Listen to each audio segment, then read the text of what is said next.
सो दोस्तों this a big update ये है कि ऑफिशियल रोस्कोसमोस का कम्युनिकेशन आ गया है कि लूना 25 जो है अनफॉर्चुनेटली वो क्रैश लैंड कर गया है।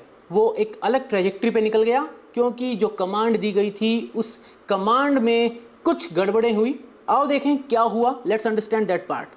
तो यहाँ पर ये ऑफिशियल कम्युनिकेशन है कि 19 अगस्त को लूना 25 का जो प्रोग्राम है उसको एक इम्पल्स यहाँ से ग्राउंड स्टेशन से कमांड भेजी गई थी जिसको प्री लैंडिंग इलिप्टिकल ऑर्बिट में उसको जाना था, जो कि 18 किलोमीटर बाय 100 किलोमीटर की ऑर्बिट थी।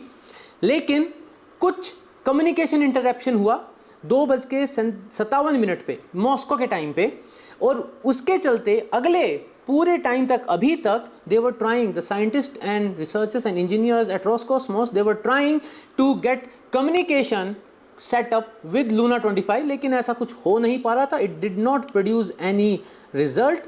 और अब जो एनालिसिस अभी आया है वो ये है कि डेविएशन हुआ था एक्चुअल पैरामीटर से, जो इम्पल्स थी कैलकुलेटेड वन से। अब देखो होता क्या, यहाँ पे अपन इसको समझेंगे, will see this through a infographic.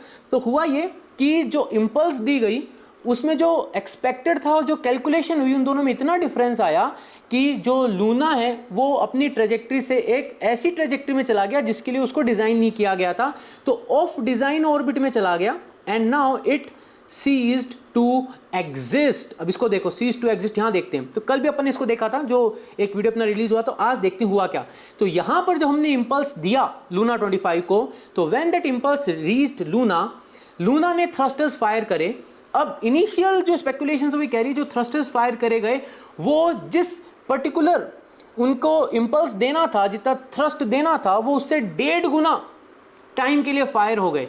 अब देखो इसको समझते हुआ क्या होगा। तो केपलर का जो नियम है फिजिक्स का, वो कहता है कि जब हम थ्रस्टर्स को फायर करेंगे और स्पीड को कम करेंगे तो जिस प्लेनेट के चारों तरफ, जिस सेलेस्टियल बॉडी के चारों तरफ हम घूम रहे हैं, वो वन ऑफ द फोकस पे होगी।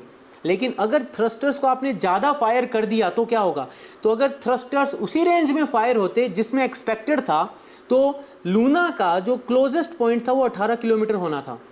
अब ये कह रहे हैं कि थ्रस्टर्स जो फायर हुए वो थोड़ी कैलकुलेटेड जो वैल्यू थी वो थोड़ी ज़्यादा थी जितनी चाहिए थी उससे, और उसमें मिस फायरिंग हुई। एंड बिकॉज ऑफ दैट जो लूना है उसकी ट्रेजेक्ट्री कुछ ऐसी चेंज हुई कि instead of going to this closer point of 18 kilometres, the closest point, it might have crashed on the lunar surface।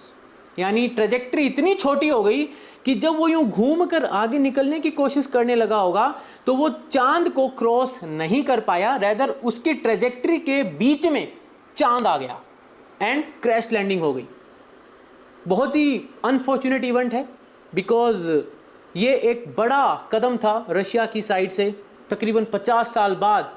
But then ऐसे जो क्रैश लैंडिंग या मिसकैलकुलेशंस रिसर्च के फील्ड में, एक्सप्लोरेशन के फील्ड में होते रहते हैं, और इससे जो वैज्ञानिक होते हैं, जो साइंटिस्ट होती है, जो साइंस कम्युनिटी होती है, उनका मनोबल इससे टूटता नहीं है। रेदर एक और जिद आ जाती है कि ठीक है, जो गलती हुई है उसको सुधारेंगे और अगली बार हम सफल होकर दिखाएंगे। और ऐसा ही कुछ इसरो कर रहा है दोस्तों। चंद्रयान 2 में जो हमसे छोटी छोटी गलतियाँ हुई थी हमारे एल्गोरिथम में, डिज़ाइन में, हमने उनको सही किया है। और इस बार जो चंद्रयान 3 है उसमें हम भी तो इसी जिद के साथ हैं कि इस बार हम चांद पर उतर के दिखाएंगे। जय हिंद।